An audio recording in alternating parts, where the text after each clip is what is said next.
السلام عليكم البنات. بالنسبه اليوم الحصه ديال اليوم غادي تكون حلوى الطروم بالشوكولا بلون اللي غادي نحتاجو فيها 120 غرام ديال اللوز مفسخ ومقلي في الزيت، و120 غرام ديال اللوز اللي محمر في الفران، وهنايا عندي 60 غرام ديال اللوز محمر هذا غادي نخليوه للتزيين، وهنا عندي 150 غرام ديال شوكولا سبيسيال. هنايا عندي اقبال انا هو اللي خدمت به. وبالنسبه للتزيين عندي شوكولا مخلط، هنا شوكولا عاديه وشوكولا سبيسيال هي اللي غادي نزينوا بها الحلوى ديالنا. غادي ناخذ اللوز اللي مقلي في الزيت واللوز اللي محمر في الفران، غادي نطحنهم في الهاشوار، وغادي نذوب الشوكولا سبيسيال في حمام مريم باش نخلطوا الحلوى ديالنا.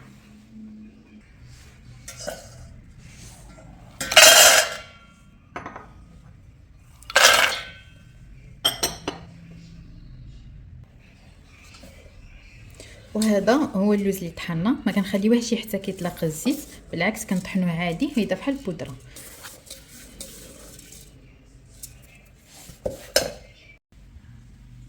من بعد ما ذوبنا الشوكولات، هذا هو الشوكولات سبيسيال اللي ذوبنا، غادي نحركوه شويه وغنعملوه في البول اللي غادي نخلطوا فيه الحلوى او اللوز ديالنا.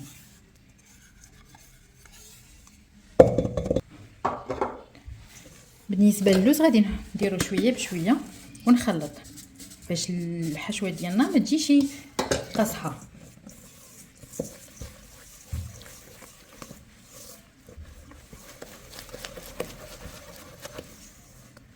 غادي نزيد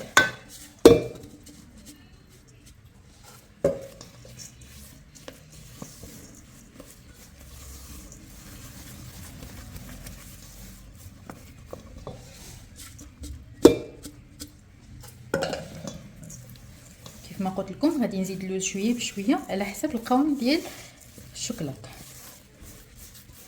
صافي هكا بغيت انا ما خفيفه ما ثقيله، بهذا القوام هذا. تقريبا بقات ليش 100 غرام ديال اللوز هنايا كيف ما كتشوفوا، 80 ولا 100 غرام. صافي غناخذ المول ديالي غادي نخدم به هذه الحلوى. انا خديت هذا المول هذا اللي مدور، وانتوما على حسب الشكل اللي بغيتو ديروه فيه. غادي ناخذ الشوكولات، هذا هو الشوكولات اللي ذوبت العادي مع واحد 50 غرام ديال السبيسيال. غادي ناخذ واحد الكميه، ما نديرش بزاف باش ما يجينيش الشوكولات اكثر من الحشو ديالي. تقريبا معلقه غادي نصاوب.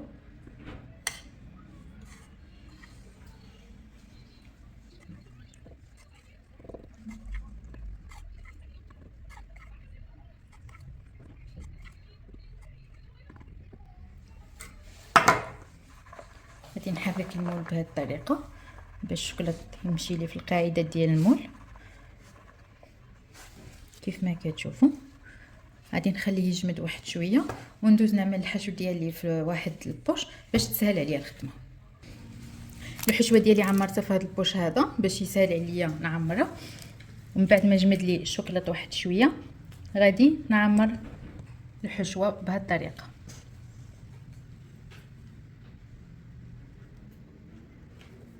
وغنخلي واحد ليسباس باش نعمل الشوكولاط عاوتاني من فوق.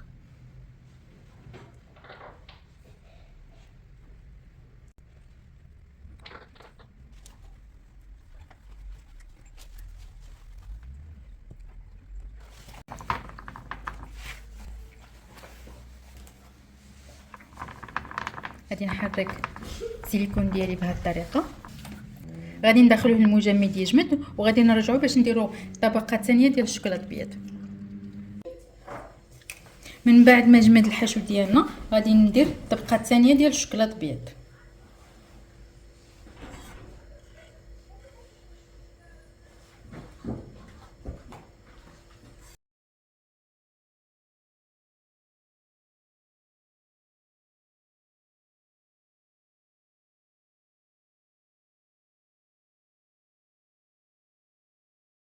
غادي نحرك سيليكون بهذه الطريقه باش الشوكولاط يشد بلاصتو.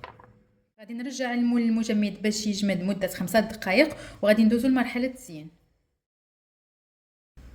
وبالنسبه للتزيين غادي ناخذ 2 معالق ديال العسل نوعيه الجيده وغادي نضيف ليها معلقه ونص ديال الكليكوز.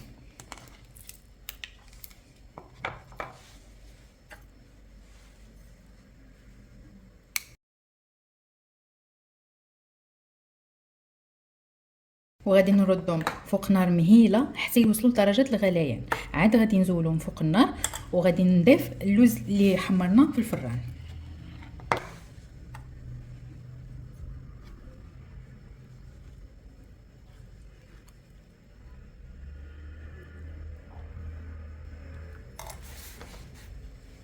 انا رديته فوق بوطه يسخن غادي حتى يوصل درجه الغليان حتى غادي نضيف كيف ما قلت لكم اللوز.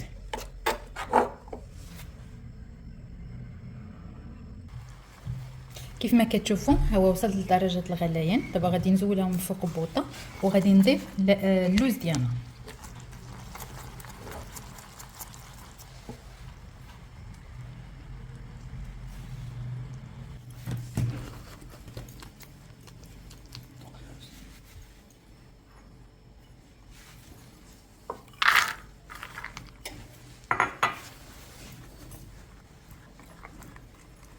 كنحط اللوز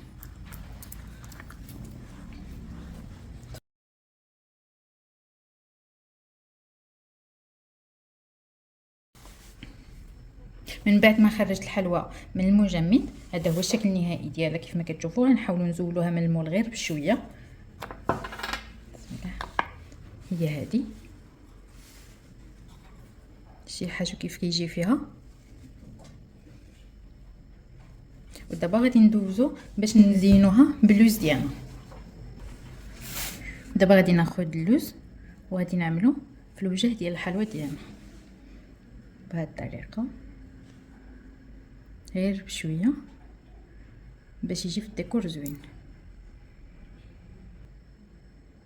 انا غنديرو معاه الخطر لان اللوز كيلصق.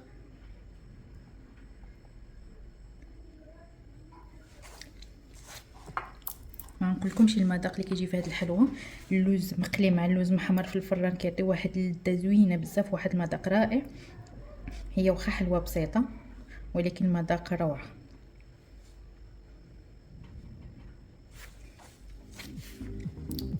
بهذه الطريقه غادي نكمل الحلوى وغادي نشوفوها الصوره النهائيه.